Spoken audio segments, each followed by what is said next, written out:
নমস্কার বন্ধুরা। আজকে তিনটে ম্যাচ নিয়ে আলোচনা করব। আমি এখন বেসিক্যালি ক্রিকেট নিয়ে আলোচনা করছি, ফুটবলের দিকে একদমই লক্ষ্য রাখছি না, সেই জন্য ফুটবলটা আপাতত আলোচনার মধ্যে রাখছি না। এই আইপিএলটা মিটুক, তারপর নয় ফুটবল নিয়ে ভাবা যাবে। অবশ্য তারপর টি-20 ওয়ার্ল্ড কাপটাও আছে। এই যে টি-20 ওয়ার্ল্ড কাপ, এই যে টি-20 ওয়ার্ল্ড কাপটা শুরু হবে 2রা জুন, আর আইপিএলটা শেষ হবে।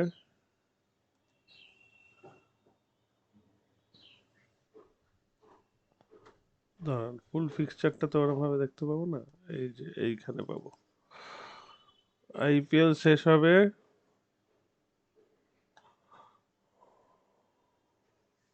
26শে মে।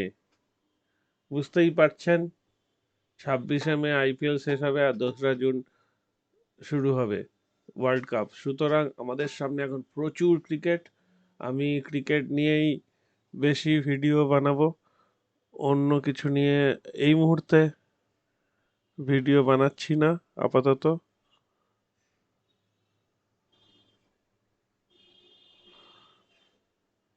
ঠিক আছে, আজকে পাঞ্জাব কিংস আর সানরাইজার্স হায়দ্রাবাদ ওই খেলায় আসবো। তার আগে এখানে আসি সাউথ আফ্রিকা ওমেন আর শ্রীলঙ্কা ওমেন।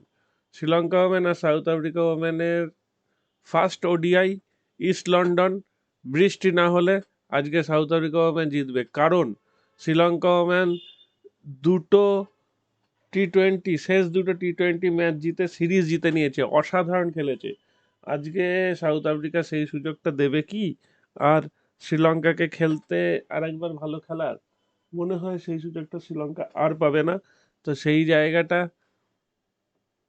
আজকে দেখার আছে। যদি সাউথ আফ্রিকা প্রথমে ব্যাট করে, ইস্ট লন্ডনে খেলা, আমার ধারণা 220-21 রান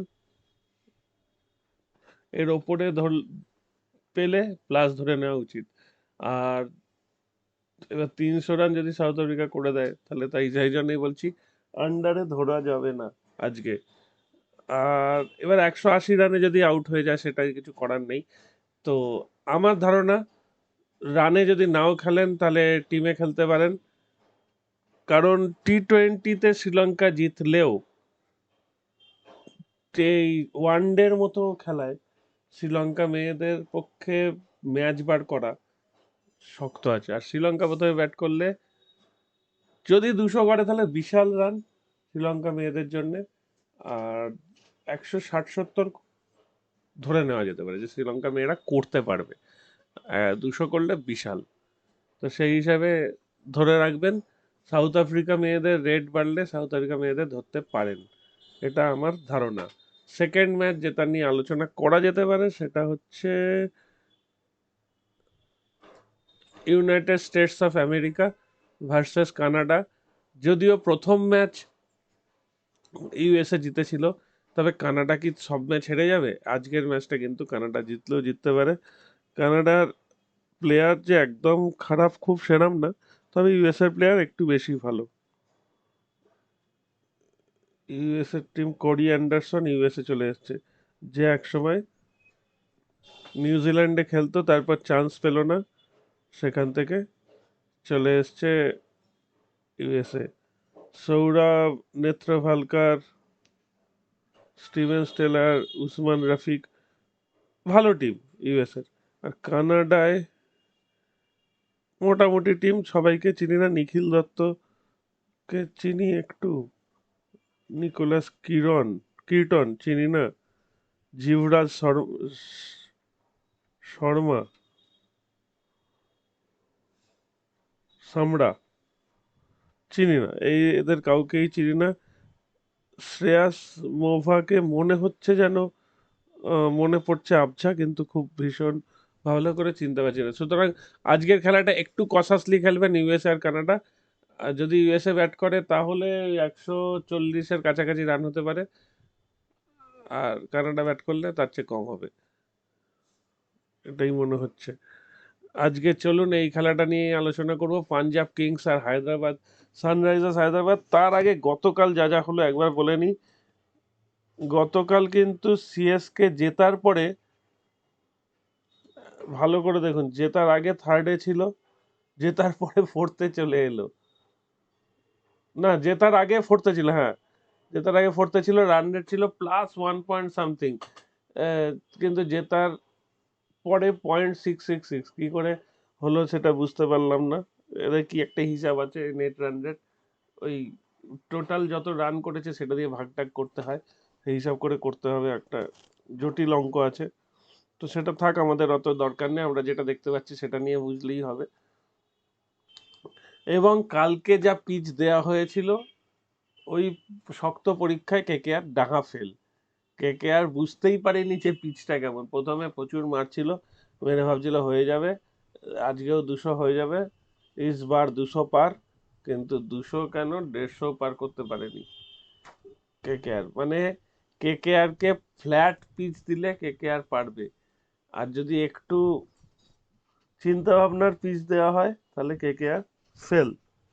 সুতরাং কেকেআর এর দুর্বল জায়গাটা সব অন্য টিমরা দেখে নিয়েছে, এইবার কেকেআর এর সামনে শক্ত পরীক্ষা আসবে।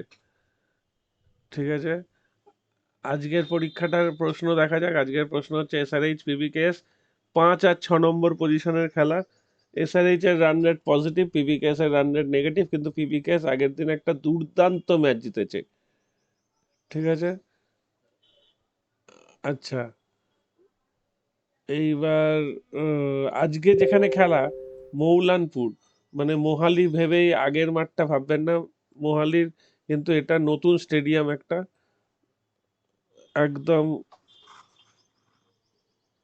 this is going to be just second IPL game at Maharaja Yadavendra Singh Stadium in মৌলানপুর। আমি প্রথম ম্যাচটা দেখতে পাইনি, প্রথম ম্যাচটা আমি বাইরে থাকার জন্য, কেমন স্টেডিয়াম সেটাও আমার দেখা হয়নি, আজকে আমি প্রথমবার দেখবো মৌলানপুরের স্টেডিয়াম। কিন্তু first King started on a winning note against Delhi Capitals by chasing down 175. The spinners did not leak as many as runs as the Quicks on that night, but it has been more than 2 weeks since then and conditions could easily have changed. আচ্ছা, 2 সপ্তাহ হয়েও গেছে খেলা, যখন প্রথম খেলা হয়েছিল second বা থার্ড ম্যাচই হয়েছিল হয়তো এখানে ও এইবারের আইপিএল এর। সুতরাং এখন ওই আগের মতোই ঘটবে সেরকম ভাবার কিছু নেই, তবে এখনো যেহেতু নতুন মাঠ, প্রথম দিনে 175 রান হয়েছে, মানে যদি আজকে এসআরএইচ প্রথমে ব্যাট করে তাহলে একটু বড় রান আমরা দেখতে পেতে পারি, বড় রান মানে 180+ দেখতে পেতে পারি। 180+ হলে খেলাটা জমে যাবে, কারণ পাঞ্জাব কিন্তু চেস করতে পারে, যখন তখন চেস করে ফেলে ঘটনাটা ঘুরিয়ে দিতে পারে। আজকে পাঞ্জাবের একটু বেশি সুযোগ আছে, পাঞ্জাবের হোম গ্রাউন্ড যেহেতু, তাহলে পাঞ্জাব যদি আজকে জেতে তাহলে পাঞ্জাবের 6 হবে, আজকে এসআরএইচ জিতলে এসআরএইচ এর 6 হবে। এসআরএইচ এর টিম তো এই এই লোকটার খেলা দেখার জন্য সবাই আসছে, হেনরিক ক্লাসেন। তবে অভিষেক শর্মা আর ট্রেভিস হেডের শুরুয়াতটাও দুর্দান্ত হচ্ছে, মার্করাম দারুণ, শাহবাজ আহমেদ ভালো, নীতিশ কুমার রেড্ডি অথবা ওয়াশিংটন সুন্দর, আব্দুল সামাদ দুর্দান্ত ব্যাট করে, প্যাট কামিন্সের ব্যাটের হাত ভালোই, তারপরে বোলিংয়ের শুরু, এবং এইখানে উমরান মালিকের ইনক্লুশন আমরা দেখতে পাচ্ছি। উমরান মালিক স্পিড স্টার, আর অন্যদিকে পাঞ্জাব কিংসের শিখর ধাওয়ান, জনি বেস্টো প্রচুর মারে এটা আমরা জানি, কিন্তু বেস্টোর সেই ইনিংস আমরা এখনো দেখতে পাইনি। বরঞ্চ প্রভ সিমরান সিং ভালো ইনিংস খেলছে, কিন্তু কনভার্ট করতে পারছে না। স্যাম কারেন, আমার মনে হয় স্যাম কারেনকে ওইখানে 4 নম্বরে না নামিয়ে রাজাকে নামানো উচিত, রাজা অনেক বেশি এফেক্টিভ প্লেয়ার ওই জায়গায়। জিতেশ শর্মা মারতে পারে, শশাঙ্ক সিং খুবই ভালো মারতে পারে, আশুতোষ শর্মা আগের দিন প্রচুর মেরেছিল, হরপ্রীত বার, হর্ষাল প্যাটেল, কাগিসো রাবাদা, আর হরদীপ সিং, দুটো টিম একদম ঠিকঠাক।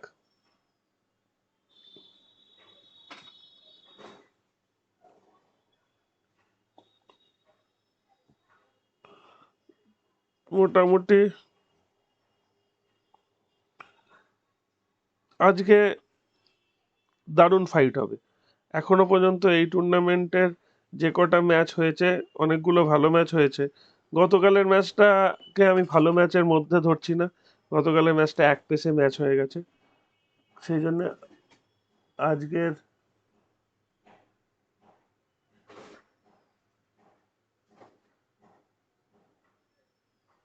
আজকের ম্যাচটা অনেক বেশি সি স ম্যাচ হবে, মানে একবার এ দল ওপর দিকে যাবে আর একবার ও দল ওপর দিকে যাবে, এরকম একটা অবস্থায় খেলা হবে।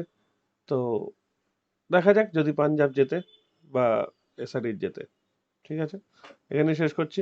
ভালো থাকবেন সবাই।